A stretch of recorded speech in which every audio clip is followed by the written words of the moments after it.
Hello guys, my name is Shamar Moore. I am a 26-year-old black immigrant, and with this channel I'll be sharing my experiences, how I navigate America as a black 26-year-old immigrant. Let's get right into it. I recently lost my job at this psychiatric doctor office in Fairfield, Connecticut. I was a medical biller. I have a CPC, which is a certified professional coder. However, I was unable to secure a job in that field, like the coding position, because I do not have any experience. And that's another thing too, where we're not going to have experience if we just complete the certification or if we just complete the degree. And it is really it's really insane to think that we are going to have 5+ years experience in a field that we literally just complete the certification in. However, with that said, I did secure a job in the billing side of it, where I work with insurance. So all the big insurance, Medicare, Anthem, Blue Cross Blue Shield, Cigna, Aetna, United Healthcare, and working with patients, seeing that if to see if they have an active policy, to see if they're eligible, if they have benefits based on the policy they bought from the insurance company. I submit claims, I corrected claims, I appeal claims, I do reconsiderations, I do all of that as a medical biller. I really like it. However, the work is you do the same thing every day. You might get a little thing that is different. However, most of the part of it, you are doing the same job every day. You sit behind a table and or a desk, behind a computer, completing your task. Um, I don't know why I chose this field, because it's literally, I'm not gonna call it dead, but it is so hard to find a job in this field, especially when you do not have experience. The reason why I was able to actually secure jobs in this field is because of my professional background. I was a night auditor for 2 years, and also work in human resource at the Grand Palladium Resort in Jamaica. And I'm really good at customer service. Most of my life I've been working in customer service, so that really helps me to, find a job in these fields based off my past professions. I already say that I lost my job maybe 2 weeks ago. I lost it on July 6th, and July 7th would have made 1 year working at that company. The reason why I got let go, they said it was lack of work slash laid off. They said that there wasn't enough work for me to do, which I know it's a lie, but it's okay. So while I was in the office, it was a Monday and it was raining, and I was sitting there. It was around 4 p.m. My shift ends at 5, and at 4 p.m. they called me into the office to discuss some serious issue. And as soon as I sat down, they told me that they're going to let me go, and you know, all I could say was okay. I wasn't going to react. I wasn't going to argue. I wasn't going to beg for the job, because I'm not going to lie, guys. Working there has been eye-opening that the world is a cruel place. It is really vicious, and it's full of manipulative and really dangerous people. And I learned that from working at that psychiatric doctor office. I am not going to call the name, because I'm still respectful, and I'm not going to bash any other jobs, because that provide incomes for other people working there. So I am not going to be a bashful or a malicious person. I am never a malicious person. So they brought me into the office at 4 p.m. and told me that they're going to let me go. And all I could say was okay. When I was gathering my stuff to leave the office, I stopped at the door and I told the manager that I really appreciate her, teaching me, and I'm very Grateful for the opportunity that I got here. I have learned a lot, not only about medical billing. I learned a lot when it comes on to myself. I learned how to be self-aware, how to have self-control, and not reacting to every single thing, learning how to control my emotions. I will not say I am perfect at it at the moment, but out of 100%, I will say I am pretty much maybe at like a 65 going on to a 70% when it comes on to controlling my emotions and stuff like that. So I'm not gonna call it a loss, because I did learn some valuable skills that will help me in the future, and for that I am really grateful working there at the Wayne Group. Oh my God, the Wayne Group. With that said, so yes, they let me go, and as soon as I left the building, I came out and I was like, oh my God, what am I going to do? But the thing is, I wasn't going to stay there forever, because the workplace was very hostile. It wouldn't allow me to actually do school, because I'm starting school in the fall of 2026, and I'm not sure what I'm going to do, but I do know that I'm going back to school. And that's the reason why I was looking for jobs outside of the Wayne Group, jobs that would, you know, that will be flexible enough for me to go to school and actually have a job to pay for that school. So I was looking around. I found a multitude of jobs. For example, Amazon. I tried other restaurants. I tried other doctor offices, but it's so hard to get a job that was flexible, because they have a fixed schedule from 8 a.m. to 5 p.m. or 8:30 to 5:30 p.m. So I didn't really get a job in my field. I wanted to get another job in medical billing and coding, because I wanted more experience. But it's not a loss. I'm not going to cry about it or whatever. So in the following week, I got a call from Amazon, and they said that I have we schedule an interview over the phone for the same week. The Wednesday of that week, I will have the Amazon interview at 2 p.m. So on Monday, I didn't tell them that I have I have an interview or anything like that. I was going to ask for an earlier lunch on Wednesday, but they beat me to it. They fired me before I could ask for it. And I think everything happened for a reason. Because I wanted a flexible job that will help me in school. And I am so happy that Amazon reached out to me. And when I went on the interview on that following Wednesday, I sat down and I was, talking to the interviewer, and he was asking me a lot of important questions. And I wasn't prepared. I did not study for the interview the night before, which is something that I always do, because I always want to feel prepared, because the more I am prepared to do an interview, the better I have, more confidence answering the questions and so forth. But for that specific interview, I did not did any research at all. I was like, it is what it is. I just lost my job. I don't know which direction I should take or which direction I should go. So I was like, you know what, it's okay. If I don't get it, it's okay. I was whatever. But I went in the interview, and he was asking me where I got my drive from, and and I told him that I would love to see a smile on my mom's face, and that she has sacrificed a lot for me to be here, and that I would like to give back, and just to see a smile on her face to show how proud she is for me or at me.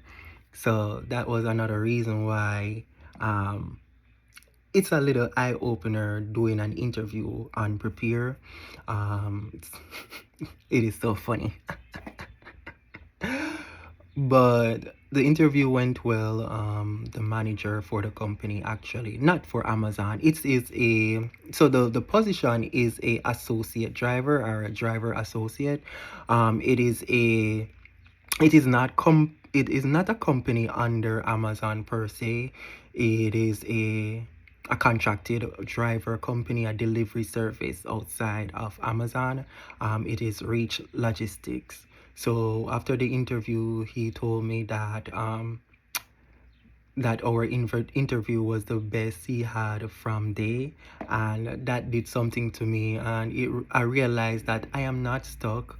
I do have directions to take, and not because I just got fired, that doesn't mean like this is the end of the road for me.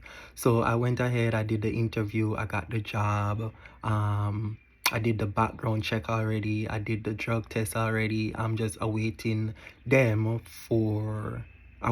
to call me back and say, hey, this is your scheduled date, you can start on this, you can start on that.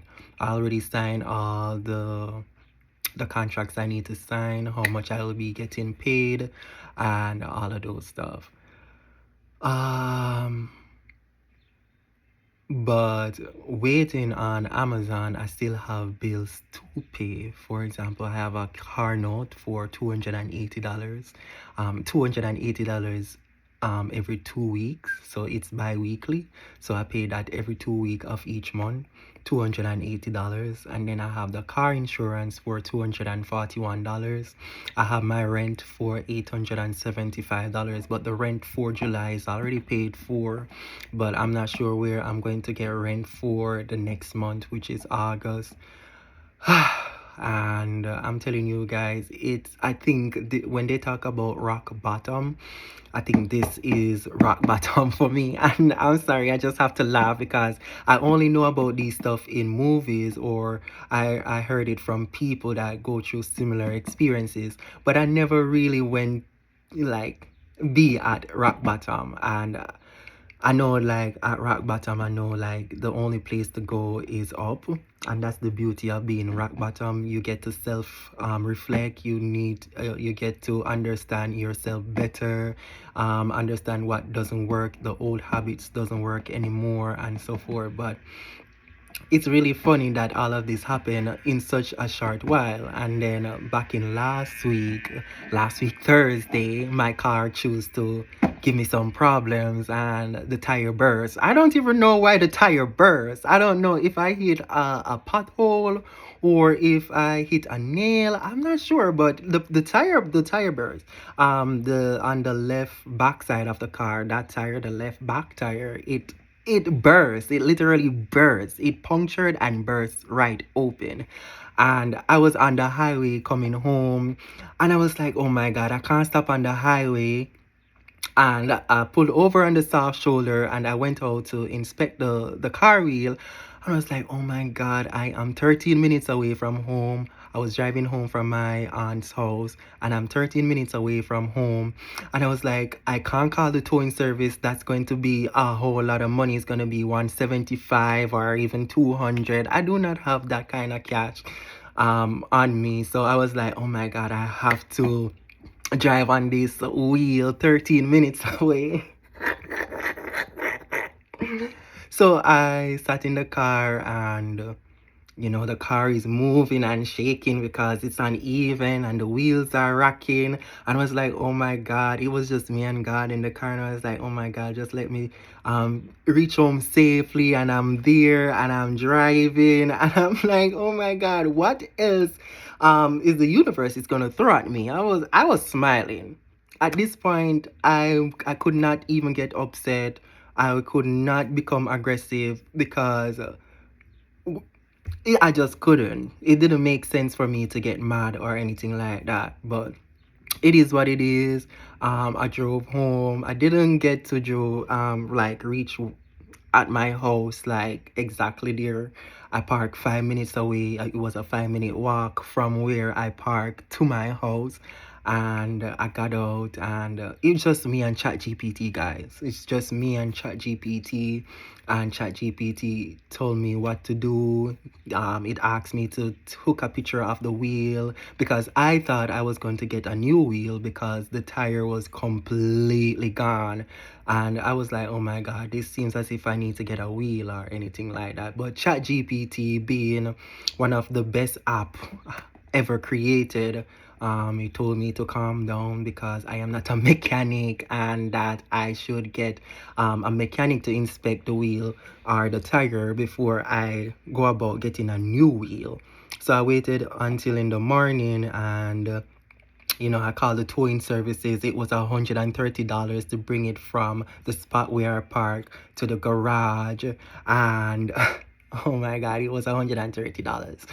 And I was in the towing company vehicle, and the driver was saying, because I was going to what's that, Firestone in Fairfield, which would have been expensive. I would be looking on maybe 200 and change to like change the tire or to get a new tire or something like that.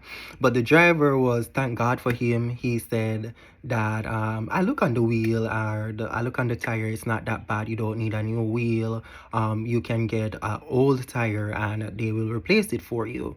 And I was praying to God. I was like, oh my God, when I reach to this garage, I really hope that the tire is not that bad where it affect the wheel, where I need a new wheel. So after the drive, she didn't brought me to Firestone. He brought me to the garage. He knew a garage that will take care of it, and that's where he brought me. Oh my God, God bless his soul. His name is Angel. I will never forget that he helped me in such a way. And he brought the car over and they were inspecting it and they're saying, oh, we can use a used tire. And I was like, please God, don't let it pass $100. And even if it passed $100, do not let it pass $120 because I really do not have any funds at all. I had a little savings set aside, and it is what it is. When I did cash out, they said it was $87. I was like, thank you God. But it it's a mess, and all of that happened in the same week. I lost my job, my car started having problems. I didn't know what I was going to do because Amazon is taking so long, and my bills tomorrow, I have to pay the car insurance, and I have the money, but I don't want to pay it because I have rent coming up and I don't know when Amazon is gonna call me back. So I have to make sure that I have that little money in my savings set aside for my rent. I have the car note coming up this Friday. Today is Sunday, July 19, and the car note is due this Friday, $280. I do not have it. Tomorrow my car insurance, $241 is due, and I do not have it, guys, and I don't know what I'm going to do tomorrow. I don't know if I should call I have to call Geico, and I don't know. I don't know what's gonna happen. And I'm so stressed out right now, and all I want to do is smoke. All I want to do is smoke. All I want to do is to go down the road to the weed dispensary and buy me a weed. And all I want to do, you can see my lips, you can see my teeth. These are the effects of smoking, guys. It's not really healthy, but that's the only thing that's bringing me through all this crisis. It keeps me calm. And I know I can't depend on the weed for too long, but in this case, I don't know what to do. And I told myself that I am not going to buy any weed at all. I'm going to save that money. I'm going to save everything that I can save just to put towards bill or my rent or anything of that sort. And I'm here. I don't want to say I am struggling, but it's getting tough. It's getting tough out here. It's getting tough out here, and I don't know where I have this strength from. I don't know how it's possible for me to stay optimistic or to be positive in a situation like this. And I promise myself that I'm not crashing out. And the reason why I'm not gonna crash out is because I have done everything I could possibly do. And I'm not going to beat myself up. I am not going to say, oh, I could have done better. Yes, I could have budgeted a lot more better, but um it's been a hell of a year, and we're only in the half part of the year, and it's been a hell of a year. And if anybody out there that's going through something similar that I am going through, I am here to say, do not give up. Do not give up. Things will get better. You'll be just fine. Take your time. Do not rush. Do not be impulsive. Take your time to, anything that's important. Make sure you read the fine lines, the fine words. Make sure you read everything. Do not miss anything. Pay attention to every single thing, because you made a mistake here in this country, it will cost you, and when it costs you, it's gonna cost you a lot. So be careful. Do not give up. Stay positive. Stay positive. If you have bad habits that's hindering you to like move from one place to another, and I'm talking about, self-improvement, becoming the better version of yourself. If you have bad habits, for example, me, I smoke a lot, so most of my money goes into smoking, and I know that is a habit that I need to cut. And if I don't cut that habit, I know I'll be, spiraling every minute, over and over and over again. I will be ending up in the same predicament. And if I don't cut that bad habit, because I'm very much self-aware, and I have very good pattern recognition. And if I don't break loose from that habit, I need to cut smoking. I need to stop procrastinating. I need to be more disciplined. Not saying you should be hard on yourself and, bring yourself down, but be more self-disciplined to the point where you start seeing something from it, something positive, or some changes. Because back home we have a saying called every mickle make a muckle. It means if it's even to do one thing per day and to be disciplined about it. For example, waking up early, or eating on time, or going to the gym, even if it means to do that or try that one day, I think you will continue to do it. It will become a new habit, and then your brain is gonna get adapted to it, and it's gonna continue doing it and doing it, and then over time you realize that it comes natural to you. So that is the stage I am right now. I'm trying to become the better version of myself, and in order for me to do that, I need to break loose from old habits, because it doesn't align to this new person I'm trying to build. And yeah, so I really hope that anybody seeing this video, I really hope that you guys can learn from it. And I'll be continue posting every Sunday. I'm not doing it for views, I'm not doing it for likes. I'm just doing it because I want to say that other people out here, they are going through a lot, not only you. And I want to form a community where I can inspire people to be optimistic, to be positive, even when the odds are against you. And yeah, my English is not that perfect, guys, but it's okay. I still got through the video. I actually built up the confidence to actually make this video, and even more confidence to post it on YouTube. I am not afraid anymore. I don't care how you want to see me. You see me with dark lips and yellow teeth. It's fine. It's life. And this is my first time living it. I am 26 years old, first time living it, and I'm not going to be upset with myself because it's not perfect, because there wasn't any instruction left here for me. So I'm doing the best I can, and I think you guys should also do the best you can.